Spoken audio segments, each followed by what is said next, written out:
পাকিস্তানকে সরাসরি সমর্থন দিয়েছিল তুরস্ক। কেবল তাই নয়, যুদ্ধ শুরু হবার আগেই ইসলামাবাদে 7টি বিমান ভরে যুদ্ধ সরঞ্জাম সরবরাহ করেছিল আঙ্কারা। দিন দুয়েক আগেই পাকিস্তানকে সমর্থন করায় তুরস্কের উপর বাণিজ্য নিষেধাজ্ঞা আরোপ করে ভারত। আর তার পরপরই যুক্তরাষ্ট্র বেশ বড়সড় চুক্তি করল এরদোয়ানের সঙ্গে। বিশেষজ্ঞরা বলছে, ট্রাম্পের এই নয়া নীতি বার্তা দিল ভারতকে। সেটা মোদি সরকারকে বুঝতে হবে, তা না হলে ভারতকে পস্তাতে হতে পারে। ভারত তুরস্কের উপর নিষেধাজ্ঞা আরোপ করতেই আঙ্কারার সাথে ওয়াশিংটনের সমরাস্ত্র সরবরাহকে কেন্দ্র করে আবারও আলোচনা চলে এসেছে তিন দেশের সম্পর্ক। সম্প্রতি তুরস্কের কাছে অত্যাধুনিক ক্ষেপণাস্ত্র ও সামরিক সরঞ্জাম বিক্রির অনুমোদন দিয়েছে মার্কিন পররাষ্ট্র দপ্তর, যার বাজার মূল্য $340 মিলিয়ন।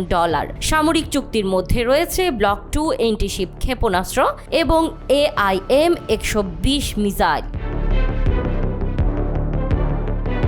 ব্লক 2 এন্টিশিপ মিসাইল, যা পরিচিত হারপুন নামে, শত্রু জাহাজ ধ্বংসের জন্য এখন পর্যন্ত কার্যকর বলে মনে করা হয়। এই ক্ষেপণাস্ত্রকে প্রায় 200 কিলোমিটার দূরের লক্ষ্যবস্তুতে নির্ভুলভাবে আঘাত হানতে সক্ষম এই মিসাইল। 700 কেজির একটি হারপুন মিসাইল প্রায় 300 পাউন্ড বিস্ফোরক বহনে সক্ষম। যুদ্ধ জাহাজ কিংবা ফাইটার জেট থেকে ছোড়া যায় এটি।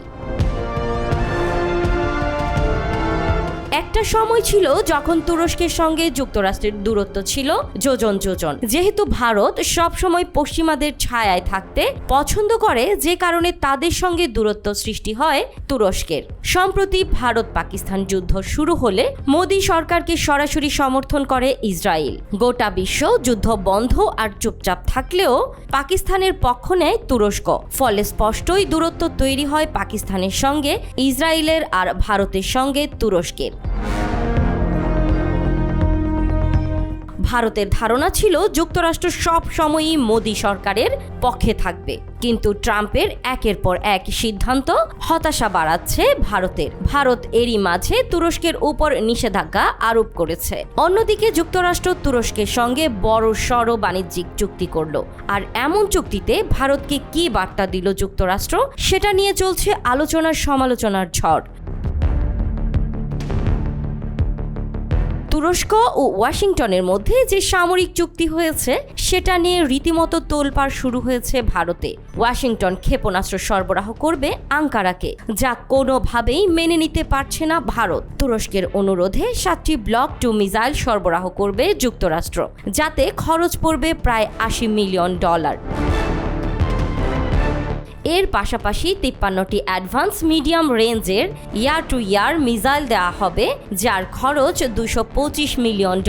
ফাইটার জেট থেকে ছোড়া এসব AIM-12 ক্ষেপণাস্ত্র শত্রুর বিমান ধ্বংসে অত্যন্ত কার্যকর।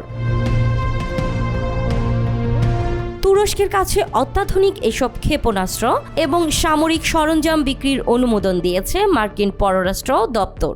এর মাধ্যমে আবারও ওয়াশিংটন আঙ্কারার সম্পর্ক জোরদারের স্পষ্ট আভাস মিলল। এই অস্ত্র চুক্তি ন্যাটো সদস্য হিসেবে তুরস্কের সাথে যুক্তরাষ্ট্রের প্রতিরক্ষার সম্পর্ককে আরও জোরদার করবে। যদিও দুই দেশ অতীতে বিভিন্ন টানাপোড়েনের সম্পর্কের মধ্য দিয়ে অতিবাহিত করেছে।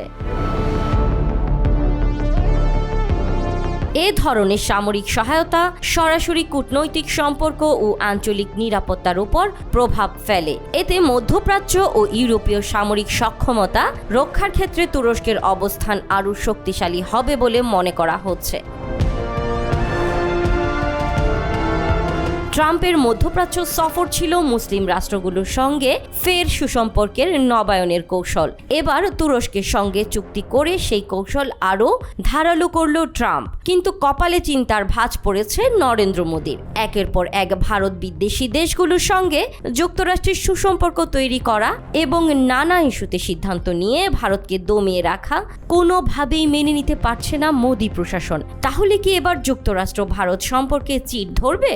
সময়ে বলে দেবে কোন পথে হাঁটছে যুক্তরাষ্ট্র আর ভারতকে কোথায় ঠেলে নিয়ে যাচ্ছে।